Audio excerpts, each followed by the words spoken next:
বড় বড় senior content ক্রিয়েটররা কেন বলে একটি পোস্ট আপলোড করা আধা ঘন্টা আগে এবং আধা ঘন্টা পরে অ্যাক্টিভ থাকতে। হ্যালো ভিউয়ার্স, আসসালামু আলাইকুম। আমি অন্যরকম বিনোদন খায়রুল ইসলাম আপনাদের সামনে একটি গুরুত্বপূর্ণ বিষয় নিয়ে আলোচনায় আসলাম।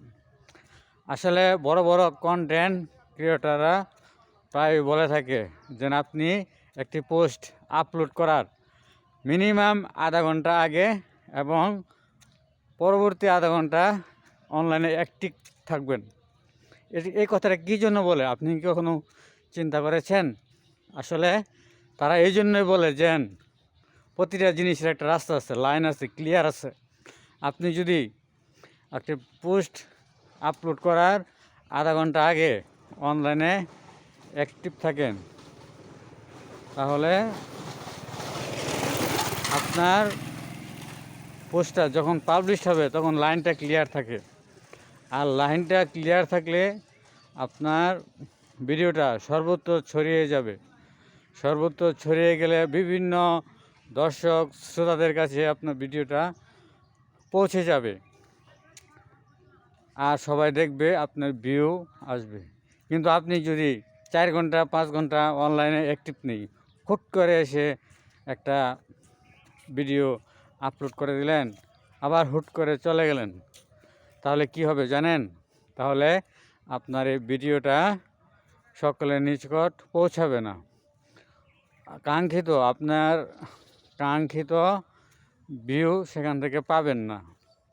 এই জন্যই বড় বড় সিনিয়র কন্টেন্ট ক্রিয়েটরটা বলে থাকে যে আপনি ভিডিও আপলোড করার মিনিমাম আধা ঘন্টা আগে এবং